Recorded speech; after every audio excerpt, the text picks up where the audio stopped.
Hi friends, welcome to Guru channel. நம்ம இன்றைக்கி என்ன பார்க்க போகிறோன்னா, நம்ம ஒரு சீரிஸ் ஸ்டார்ட் பண்ண பார்த்தீங்களா, அவர் டார்கெட் தமிழ் 100 அவுட் ஆஃப் 100. அதோட கண்டினியூஷனாக பார்க்க போகிறோம். இப்போ நம்ம 9th பார்த்துட்ருக்கோம். அதில் சிற்பக்கலைன்ற ஒரு லெசன் வந்து இன்றைக்கி பார்க்க போகிறோம். வாங்க வீடியோக்குள்ளே போவோம். சிற்பக்கலை. கல்லும் உலோகமும் செங்கல்லும் மரமும் மண்ணும் சுதையும் தந்தமும் வண்ணமும் கண்ட சருக்கரையும் மெழுகும் என்றிவை 10 சிற்ப தொழிலுக்கு உட்பாவன அன்ட்டு திவாகரன நிகழ்வும் மணிமேகலும் சொல்லுது. அப்படின்னா சிற்பக்கலை பற்றி எந்த 2 நூல் சொல்லுதுன்னா திவாகார நிகண்டும் மணிமேகலையும் கூறுகிறதுன்ற மாதிரி சொல்லணும். ஓகேங்களா? ஓகே, இப்போது சிற்பம்னு எடுத்தால் நம்ம 2 டைப்பாக பிரிக்கலாம். முழு உருவ சிற்பங்கள் ஒன்று, புடைப்பு சிற்பங்கள் ஒன்று. முழு உருவ சிற்பங்கள்னா முன்பகுதி பின்பகுதி ரெண்டுமே தெரியும். புடைப்பு சிற்பங்கள்னா முன்பகுதி மட்டும் தெரியும். ஓகே ஓகே நெக்ஸ்ட்டு சிற்பங்களை உலோகத்தினாலும் கல்லினாலும் வடிவமைப்பர் கற்கவினர்கள். இந்த சிற்பத்தை வடிவமைக்கிறாங்கல்ல, அது உலோகத்தினாலும் கல்லினாலும் வடிவமைப்பர் என்னது? கற்கவினர்கள். ஓகே, இப்போ ஒரு இப்போ சேர சோழ பாண்டிய பல்லவாஸ் இந்த மாதிரி இருக்காங்களா, அதில் ஒருத்தராக பார்ப்போம். ஃபஸ்ட்டு வந்து பல்லவர் கால சிற்பங்கள். ஓகேங்களா? என்ன பல்லவர் கால சிற்பங்கள்? இப்போது சுதையினாலும் கருங்கற்களினாலும் சிற்பங்கள் அமைக்கப்பட்டன. பல்லவர் காலத்தில் சுதையினாலும் கருங்கற்களினாலும் சிற்பங்கள் அமைக்கப்பட்டது. தூண்களில் யாழி, சிங்கம், தாமரை மலர் சிற்பங்கள் இதெல்லாம் காணப்பட்டது. கொஷினுக்கு இப்படியும் கேட்கலாம், யாழி, சிங்கம், தாமரை மலர் வந்து எந்த கால சிற்பங்களில் காணப்பட்டதுன்னு கேட்டால் பல்லவர் கால சிற்பங்கள். பல்லவர் கால சிற்பங்களுக்கு சிறந்த சான்று மாமல்லபுரம். பல்லவர்ஸுக்கு சிறந்த சான்று மாமல்லபுரம் சிற்பங்கள். ஓகே, நெக்ஸ்ட் காஞ்சி கைலாசநாதர் கோயில் சுற்றுச்சுவர் முழுசும் சிற்பங்களோட கலைக்கூடமாக இருக்குதான். எங்கே? காஞ்சி கைலாசநாதர் கோயில் சுற்றுச்சுவர் முழுசும் சிற்பங்களின் கலைக்கூடமாக திகழ்கிறது. காஞ்சி வைகுந்த பெருமாள் கோயிலும் பல்லவர் கால சிற்பங்கள் மிகுதியாக இருக்குது. எங்கே? பல்லவாஸ்னாவே மாமல்லபுரம் ஒன்று, நெக்ஸ்ட்டு காஞ்சி வைகுந்த பெருமாள் கோயில், நெக்ஸ்ட்டு காஞ்சி கைலாசநாதர் கோயில் சுற்றுச்சுவர் முழுசும் சிற்ப கலைக்கூடமாக இருக்குது. ஓகே பாருங்கள், மாமல்லபுரம் நெக்ஸ்ட் வந்து எங்கெங்கெல்லாம் பல்லவாஸ் பற்றி இருக்குதுன்னா, மாமல்லபுரத்தில் ஏற்கனவே பார்த்தோம், காஞ்சிபுரம் ஏற்கனவே பார்த்தோம், நெக்ஸ்ட்டு திருச்சி, மலைக்கோட்டை ஆகிய இடங்களில் பல்லவர் கால சிற்பங்கள் வந்து காணப்படுகிறது. நெக்ஸ்ட்டு ஒரு டூயினை பார்ப்போம். தொல்காப்பியம் வந்து சிற்பக்கலை பற்றிய குறிப்பு இருக்குது. தொல்காப்பியத்தில் சிற்பக்கலை பற்றிய குறிப்பு இருக்குது. அதே சிலப்பதிகாரத்தில் கண்ணகிக்கு சிலை வடித்த செய்தி இருக்குது. தொல்காப்பியத்தில் சிற்பக்கலை பற்றி இருக்குது. சிலப்பதிகாரத்தில் கண்ணகிக்கு சிலை வடித்த செய்தி, அதுவும் சிற்பகத்தை வந்தானே, அதனால் அது சொல்லியிருக்காங்க. நெக்ஸ்ட் மாளிகைகளில் பல சிற்பங்களில் சுண்ணாம்பு கலவை சுதை சிற்பங்கள்.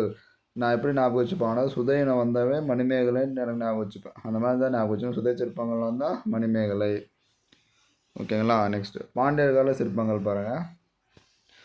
இது பல்லவஸ் பார்த்தோம். நெக்ஸ்ட் பாண்டியர் திருமயம், பிள்ளையார்பட்டி, குன்றக்குடி, திருப்பரங்குன்றம் இந்த இடங்களெல்லாம் காணப்படுறது தான் பாண்டியர் கால சிற்பம். எங்கே? திருமயத்தில், பிள்ளையார்பட்டியில், குன்றக்குடியில், திருப்பரங்குன்றம்.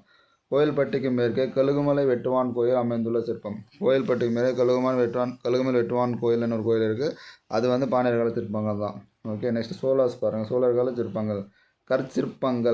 கற்சிற்பம் அமைக்கும் கலை சோழர் காலத்தில் விரைவாக வளர்ச்சி பெற்றதான். கற்சிற்பம் அமைக்கும் பணி சோழர் காலத்தில் விரைவாக வளர்ச்சி பெற்றது.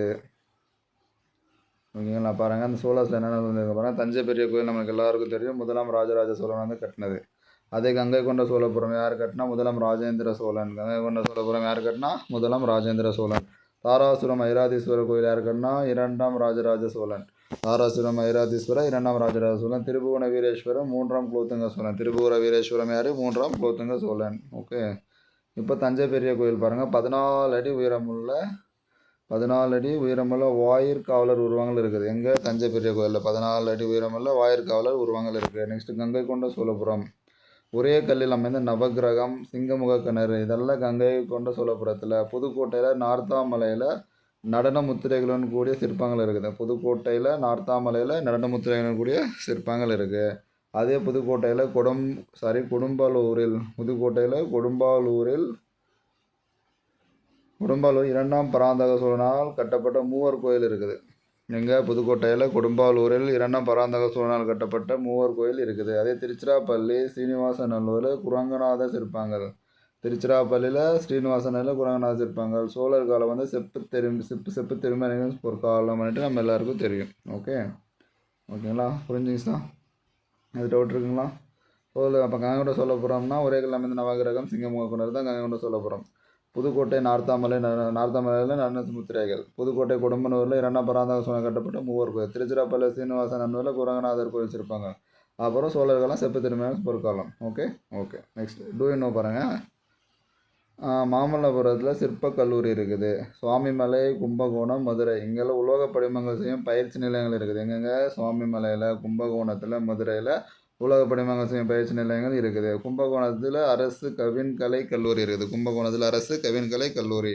தமிழ்நாடு தொழில்நுட்ப கல்வி இயக்கம் வந்து சிற்ப செந்நூல் என்ற நூல் வெளியிட்டு இருக்குதான். தமிழ்நாடு தொழில்நுட்ப கல்வி இயக்கம் சிற்ப செந்நூல், இது வந்து ஏற்கனவே ஒரு வாட்டி டிஎன்பிசியில் கேட்டிருக்காங்கன்னு பார்த்துக்கோங்க. சிற்ப செந்நூல் என நூல் வெளியிட்டுள்ளது. நெக்ஸ்ட் வந்து விஜயநகர மன்னர்கள் ஆட்சிகள். விஜயநகர மன்னர்கள் ஆட்சிகள்னாவே நம்மளுக்கு என்னென்ன வரும்? உயரமாக கோபுரங்கள் கட்டுவாங்க. அதுதான் உயர்ந்த கோபுரங்கள் எழுப்பப்பட்டன. ஓகே ஓகே நெக்ஸ்ட் பார்ப்போம். ஓகே நெக்ஸ்ட் நாயக்கர் கால சிற்பங்கள். நாயக்கர் கால சிற்பங்கள்னாவே ஆயிரங்கால் மண்டபங்கள் அமைத்தாங்க. மதுரையில் மீனாட்சி அம்மன் தெரியும். மதுரை மீனாட்சி நம்ம எல்லாருக்கும். ராமேஸ்வரத்தில் பெருங்கோயில். திருநெல்வேலி நெல்லையப்பர் ஞாபகம் வச்சுக்கலாம். கிருஷ்ணாபுரம் வந்து பெருமாள் கோயில், கிருஷ்ணா பெருமாள். திண்டுக்கல் அருகே தாடி கொம்பில் பெருமான் கோயிலும் பேரூர் சிவன் கோயிலும் இருக்குது. இங்கே திண்டுக்கல் அருகே தாடி கொம்பில் பெருமாள் கோயிலும் பேரூர் சிவன் கோயில். நெக்ஸ்ட்டு மதுரை மீனாட்சி அம்மன் கோயில் இருக்குது. அதோட சிறப்புகள் பாருங்கள். ஆயிரங்கால் மண்டப தூண்களில் கண்ணப்பர் குறவன் குறத்தி சிற்பங்கள் இருக்குது. ஆயிரங்கால் மண்டப தூண்களில் கண்ணப்பர் குறவன் குறத்தி சிற்பங்கள் இருக்குது. இறந்த மைந்தனை கையில் ஏந்தியபடி நிற்கும் சந்திரமதி சிலை இருக்குது. இறந்த மைந்தனை கையில் ஏந்தியபடி நிற்கும் சந்திரமதி சிலை இருக்குது. ஓகேங்களா. நெக்ஸ்ட்டு கோவையில் பேரூர் சிவன் கோயில், அதை பற்றி பாருங்கள். சிற்பங்கள் நாயக்கர் கால சிற்பக்கலை நுட்பத்தின் உச்சநிலை படிப்பு. இந்த பேரூர் சிவன் கோயிலோட இருக்கிற சிற்பங்கள் வந்து நாயக்கர் கால சிற்பக்கலை நுட்பத்தோட உச்சநிலை படைப்புன்ற மாதிரி சொல்கிறாங்க. ஓகே நெக்ஸ்ட் பாருங்கள். புத்த சமண சிற்பங்கள். இப்போது சமண சமயத்தினர் வந்து அருவக்கடவுள் உருவம் 24வது திருத்தங்கர உருவத்தையும் சிற்பங்களாக ஆக்கினாங்க. யார்? சமண மதத்தினர். விழுப்புரத்தில் செஞ்சிக்கு அருகில் திருநாதர் குன்று ஒரு இடத்துல ஒரு பாறையில் 24 திருத்தங்கர உருவங்கள் புடைப்பு சிற்பங்களாக இருக்குது. இதுவும் கொஸ்டின் கேட்டிருக்காங்க. ஒரு பாறையில் 24 தீர்த்தங்கர உருவங்கள் புடைப்பு சிற்பமாக இருக்கிறது எங்கே? விழுப்புரத்தில் செஞ்சி அருகே திருநாதர் குன்று. விழுப்புரம் செஞ்சி அருகே திருநாதர் குன்று. ஓகே ஓகே நெக்ஸ்ட்டு பாருங்கள். இது ஒரு செய்தி என்று ஜானகிராமன் எழுதுன ஒரு கதை, சிறுகதை. அதில் இருக்கிற முதல்ல டியூனோவில் சில நூல்களை கொடுத்துருப்பாங்க. சாகித்ய அகாதமி விருது பெற்ற தமிழ் சிறுகதை எழுத்தாளர்கள். இப்போது 1970 அன்பளிப்பு விருது. அப்படியே லைனாக ஞாபகம் வச்சுக்கோங்க. லைனாக தான் எழுதியிருப்பேன் நான். லைனாக ஞாபகம் வச்சுக்கோங்க. 1970 அன்பளிப்பு சிறுகதை அழகிரிசாமி. அப்படின்னா இப்போ வந்துட்டு அன்பளிப்பு கொடுத்தா நம்மளோட உள்ளம் வந்து அழகாக இருக்கும். அன்பளிப்பு கொடுப்பாங்கள, அன்பளிப்பு கொடுக்கும்போது அடுத்தவங்களோட மனசு வந்து சந்தோஷப்படும். அதான் அழகாக இருக்கும். அன்பளிப்பு அழகிரிசாமி ஞாபகம் வச்சுங்க. நெக்ஸ்ட் 1979 சக்தி வைத்தியம் ஜானகிராமன். ஜானகிக்கு வைத்தியம் பார்த்தாங்கன்னு கூட ஞாபகம் வச்சுக்கோங்க.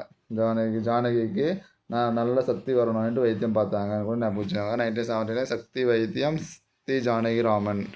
நெக்ஸ்ட் இரவுனாவே 1987 முதலில் வரும் இரவுனா ஆதவன். நம்ம சூரியன் ஆதவன் எல்லாம் சொல்லுவோம் பார்த்தீங்களா, அந்த மாதிரி ஆதவன் இரவு ஆதவன் மாதிரி லிங்க் பண்ணிக்குவோம். ஓகே நெக்ஸ்ட் அப்பாவோட ஸ்நேகிதன் அசோகமித்திரன். அப்பா ஸ்நேகிதன் அப்பா அசோகன் அதான். அது வந்து எப்போ 1990s அப்பாவின் ஸ்நேகிதன் அசோகமித்திரன். அதுக்கப்புறம் 2008 மின்சாரப்பூ மேலாண்மை பொன்னுசாமி. இது இப்போ நம்ம மின்சாரத்தை வந்து மேலாண்மை பண்ணணும், எப்போவுமே வீணாகாமல் அதை மேலாண்மை பண்ணி வச்சுக்கணும் ஞாபகம் வச்சுக்கோங்க. மின்சாரப்பூ 2008 மேலாண்மை பொன்னுசாமி.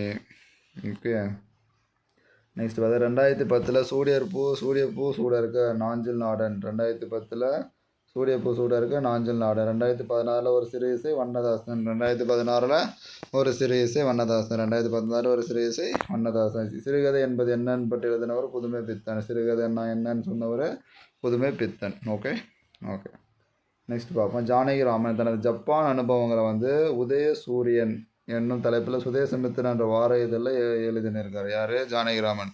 என்னது? தனது ஜப்பான் அனுபவங்களை உதயசூரியன் என்னும் தலைப்பில் சுதேசமித்திரன் வார இதழில் எழுதினார். இது வந்து 1967 நூலாக வெளியிட்டாங்க. இதே உதயசூரியன் என்ற தலைப்பில் எழுதினது 1967 நூலாக வெளியிட்டாங்க. நெக்ஸ்ட்டு ரோம் செக்கோஸ்லோவாக்கியா என்ற அனுபவங்களை கருங்கடலும் கலைக்கடலும் என தலைப்பில் 1974 நூலாக வெளியிட்டாங்க. தான் வெளியிட்டார். யார்? ஜானகிராமன். ரோமு, செக்கஸ்லோவியா சென்ற அனுபவங்களை கருங்கடலும் கலைக்கடலும் என்ற தலைப்பில் 1974 நூலாக வெளியிட்டார். Okay okay. தமது காவிரி கரை வழியான பயணத்தை நடந்த வழி காவிரி என்ற தலைப்பில் வந்து நூலாக வெளியிட்டார். நமது காவிரி கரை வழியான பயணத்தை நடந்தால் வாலி காவிரி என்ற தலைப்பில் நூலாக வெளியிட்டார். மற்றொரு பயணக்கூட்டர் அடுத்த வீடு 50 மைல். என்னென்ன வெளியிட்டார்னு பார்த்துக்கோங்க. இப்போது ஜப்பான் அனுபவங்களை உதயசூரியன் ரோம் செக்கோஸ்லாவியா சென்ற இது வந்து கருங்கடலும் கலைக்கடலும். காவிரின்னா நடந்தால் வழி காவிரி. மற்றொரு பயணக்கூட அடுத்த வீடு 50 மைல். ஜானகிராமன் பற்றி பாருங்கள். இவர் வந்து தஞ்சை மண்வாசனை கதைகளை படைத்தவர். அதுக்கப்புறம் உயர்நிலைப் பள்ளியில் ஆசிரியர். தஞ்சை மண்வாசனையோட கதைகளை படைத்தவர் உயர்நிலைப்பள்ளியில் ஆசிரியர். அதுக்கப்புறம் வானொலி கல்வி ஒளிபரப்பு அமைப்பாளர் அந்த இதில் வந்து பணி. ஓகே. நான் தஞ்சை மண்வாசனையோட கதைகளை படைத்தவர் உயர்நிலைப் பள்ளியோட ஆசிரியர். அப்புறம் வானொலி கல்வி ஒளிபரப்பு அமைப்பாளரில் பண்ணியிருப்பாங்க. Okay okay. நெக்ஸ்ட்டு பாங்க. இவர் தம் கவிதைகள் வந்து மணிக்கொடி என்னென்ன எழுதியிருக்க மணிக்கொடி, கிராம ஊழியன், கணையாளி, கலைமகள், சுதேசமித்திரன், ஆனந்த விகடன், கல்கி இதழ்கள் இருந்தன. இதெல்லாம் கொஞ்சம் ஞாபகம் வச்சுக்கிறது நல்லது. ஏன்னா பொருந்தாததுன்னு வேறு ஒன்று கொடுத்து கேட்கலாம். மணிக்கொடி, கிராம ஊழியன், கணையாளி, கலைமகள், சுதேசமித்திரன், ஆனந்த வீரன், கல்கி. ஓகே. அவரவர் அனுபவிப்பதும் எழுத்தாக ஒடிப்பதும் அவரவர் முறை என்ற கோட்பாட்டை கொண்டவர் தான் ஜானகிராமன். அவரவர் அனுபவிப்பதும் எழுத்தாக ஒடிப்பதும் அவரவர் முறை. செய்தி என்ற சிறுகதை தொகுப்பு சிவப்பு ரிக்ஷா என்ற தொகுப்பு இடம்பெற்றுள்ளது. செய்தி என்ற சிறுகதை தொகுப்பு சிவப்பு ரிக்ஷா என்ற தொகுப்பில் இடம்பெற்றுள்ளது. ஓகே. ஒரு டூ பார்ப்போம். நாகசுரம்னா இது வந்து ஒரு சிறப்பான கருவி. 600 ஆண்டுகளுக்கு முன்பு தான் தமிழகத்தில் வாசிக்கப்பட்டது. இந்த நாகசுரம் என்ற சிறப்பான கருவி 600 ஆண்டுகளுக்கு முன்னாடி தான் தமிழகத்தில் வாசிக்கப்பட்டது. 13ஆம் நூற்றாண்டு எழுதப்பட்ட சங்கீத ரத்னாகரம் நூலில் இந்த கருவி பற்றி குறிப்பிடலை. 13ஆம் நூற்றாண்டு எழுதப்பட்ட சங்கீத ரத்னாகரம் என்ற நூலில் இந்த கருவி பற்றி குறிப்பிடலை. நாகசுர கருவி வந்து ஆச்சாமரத்தில் செய்யப்படுதான்.